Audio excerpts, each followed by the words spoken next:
Bonjour à tous et bienvenue dans cette nouvelle vidéo. Alors comme vous l'avez vu, c'est un format un peu différent d'habitude, parce que si vous ne le savez peut-être pas, mais en plus d'être tombé amoureux du sport, le golf, je suis également tombé amoureux de son histoire.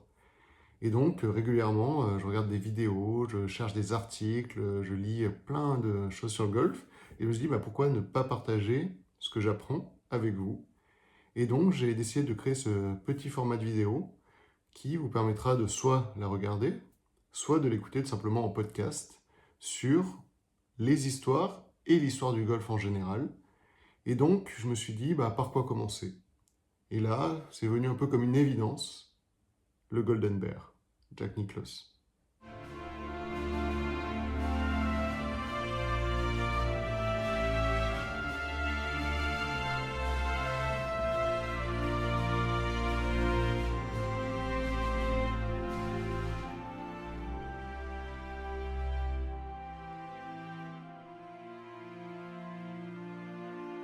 21 janvier 1940, dans la capitale de l'État de l'Ohio, Charlie et Helen Nicklaus donnent naissance à un petit Jack.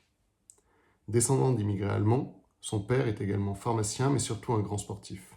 On peut noter qu'à l'époque, il est déjà scratch au golf. Le petit Jack, très sportif également, probablement dû à l'héritage de son père, commence le golf en 1950 à l'âge de 10 ans sur le Scioto Country Club. Il joue 51 sur 9 trous. Résultat moyen mais correct. C'est d'ailleurs dans ce club que Jack Nicklaus rencontre son coach, Jack Wood, un golfeur professionnel ayant joué sur le PGA Tour entre 1931 et 1953. Ce coach, Jack Nicklaus, va le garder toute sa carrière. Seulement 3 ans après avoir commencé le golf, Jack Nicklaus joue pour la première fois sous les 70 sur le Scioto Golf Club. La même année, il obtient un handicap de +3. Membre de l'équipe de basket de son lycée, il obtient à l'époque un surnom, le Golden Bear, aussi bien à cause de ses cheveux blonds que de sa carrure, mais surtout parce que l'or est la couleur de son lycée. À 17 ans, il participe à son premier US Open et rate le cut. Mais l'année suivante, finit 41e ex aequo. Il enchaîne d'ailleurs 44 US Open à partir de cette date-là. Un record. Pensant suivre les traces de son père, Jack Nicklaus commence des études de pharmacien à l'université de l'Ohio. Il bifurque finalement vers les assurances, pensant gagner sa vie via les assurances et pouvoir ainsi financer sa carrière amateur de golfeur. Durant ses études, Jack Nicklaus gagne 2 fois l'US Amateur en 1959 et en 1961. En 1960, et retenez bien cette date, elle est importante, Jack Nicklaus a 20 ans et finit deuxième de l'US Open avec un score de -2, un record qui ne sera battu par un amateur qu'en 2019, rendez-vous compte, par Victor Hovland. Il finit à 2 shots du vainqueur de cette année-là, Arnold Palmer. Mais j'ai une petite anecdote pour vous. Savez-vous avec qui Jack Nicklaus a joué les 2 derniers tours de cette US Open? Avec Ben Hogan. Et là où vient la petite anecdote, c'est que Ben Hogan, en sortant de l'US Open, rencontre les journalistes et va leur expliquer qu'il a joué ces 2 derniers tours avec un gamin qui aurait pu largement gagner l'US Open avec 10 shots d'avance. Rendez-vous compte, à peine 20 ans, Jack Nicklaus impressionne Ben Hogan. La même année, il finit 13e au Master d'Augusta. Et si vous trouvez que son année 1960 n'est déjà pas assez dingue, sachez que c'est également l'année de son mariage avec sa femme Barbara. Nous sommes désormais en 1961 et depuis 3 ans, Jack Nicklaus est désigné meilleur amateur du monde par le magazine Golf Digest. Le mois de novembre approche et Jack Nicklaus a un choix à faire. Soit rester amateur encore jusqu'à la fin de l'année, ou passer professionnel. Depuis toujours, il a cette idée d'imiter Bobby Jones et de rester donc amateur pendant un temps. Et notamment, il espère gagner le Master d'Augusta en tant qu'amateur et être ainsi le premier à le faire. Finalement, il décide de passer professionnel. Il réussit à terminer 7e de l'édition du Master de cette année-là, qui verra la première victoire de Gary Player. Sa première victoire, il devra attendre son 17e tournoi sur le PGA Tour. Et attendez, c'est pas une petite victoire, c'est une victoire avec panache, vu qu'il gagne également son premier majeur par la même occasion, l'US Open, après 18 trous de play-off contre Arnold Palmer. Petite anecdote, encore, lors de ce tournoi, après 90 trous joués, Jack Nicklaus ne fera qu'une seule fois 3 putts. Cette première victoire le propulse naturellement sur les devants de la scène du golf mondial. On le voit à la une du magazine Time, et surtout le début d'un match qui va devenir mythique entre Palmer et Nicklaus. Ce match va attirer les foules, et notamment, à l'époque, le développement de la télévision, avec un attrait pour les téléspectateurs sur ce match entre deux grands, Palmer et Nicklaus. Déjà à l'époque, vous voyez, on aime le drama, on aime les confrontations, et donc ça va attirer beaucoup plus de téléspectateurs vers le golf. La même année, il gagne 2 tournois supplémentaires, passe à 26 cuts sur 26, et finit avec 16 top 10, et remporte la somme de 60 000 $, ce qui vaut à peu près, si on convertit aujourd'hui, à 500 000 $. Tout naturellement, il est nommé Rookie de l'année. L'année suivante, il remporte 2 des 4 majeurs, le Masters d'Augusta et le PGA Championship. Plus jeune champion du Master, il termine également 2e de la money list du PGA Tour, juste derrière, vous l'avez deviné, Arnold Palmer.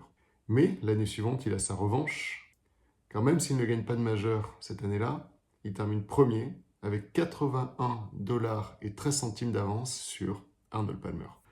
Enchaînant les victoires sur le PGA Tour, il sera le premier à gagner 2 années de suite le Master, en 1965 et 1966. 1966 est également l'année où il décroche son premier Open à Murfield. Il est le plus jeune à l'époque à remporter les 4 majeurs, à réaliser le Grand Slam. À la fin de l'année 1967, Jack Nicklaus a déjà remporté 7 majeurs. 3 Masters, 2 US Open, un PGA Championship et un The Open. De 1967 à 1970, Jack Nicklaus ne gagne plus de majeur et commence également à prendre du poids et surtout à perdre en endurance sur les parcours de golf. Restant malgré tout parmi les meilleurs joueurs du monde, il rejoint en 1969 l'équipe des États-Unis pour la Ryder Cup. Si vous demandez peut-être pourquoi Jack Nicklaus n'a pas rejoint l'équipe avant, simplement que la règle à l'époque était qu'il fallait avoir joué minimum 5 ans sur le PGA Tour avant de pouvoir accumuler des points et donc rejoindre l'équipe de Ryder Cup. Mais si vous pensez que cette première participation, Jack Nicklaus ne va rien en faire, sachez qu'il va quand même marquer les esprits grâce à son match, le dernier. En effet, les États-Unis et l'Angleterre sont à égalité sur ce match. C'est-à-dire qu'il y a le même nombre de points de chaque côté et tout se joue sur le match Nicklaus-Jacklin. Tony Jacklin est one down et il reste 2 trous à jouer.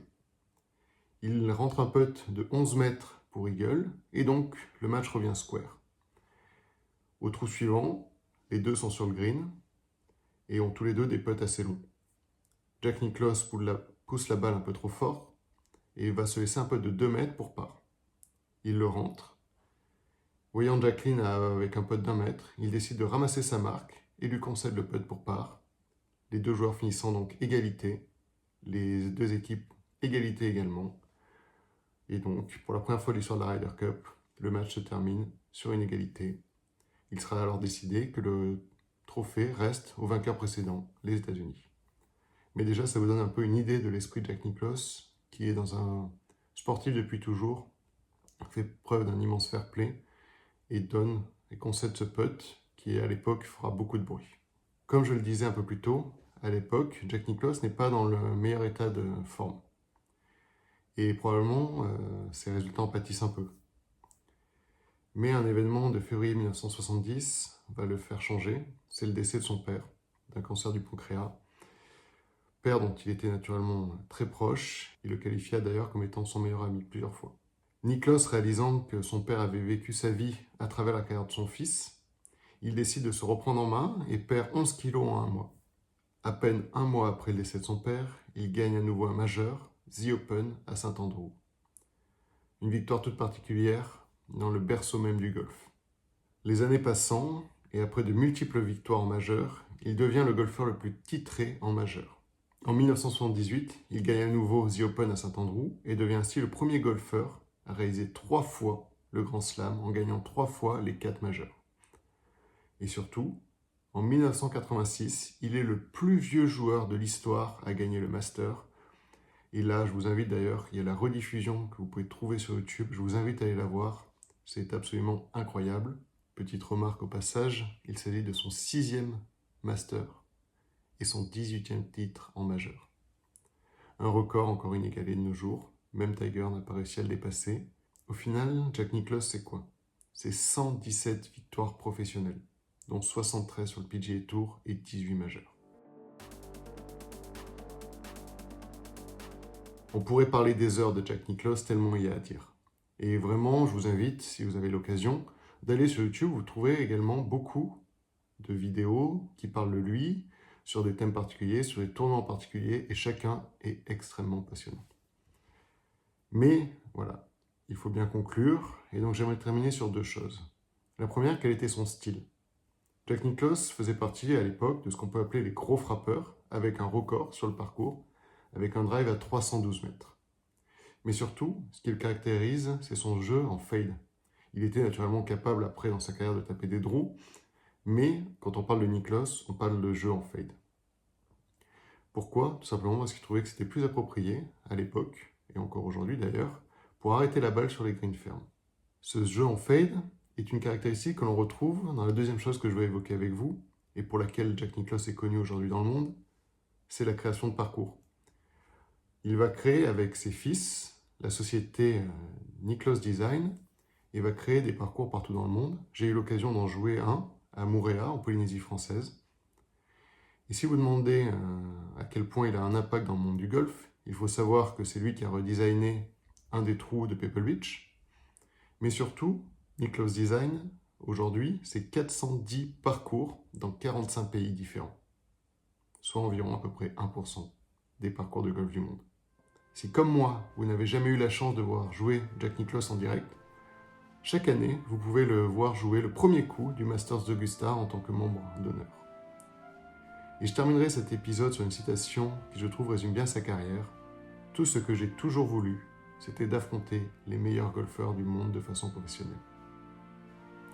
Voilà, cet épisode se termine ici. J'espère qu'il vous a plu. Si c'est le cas, n'hésitez pas à laisser un j'aime, à vous abonner pour ne pas rater les prochains.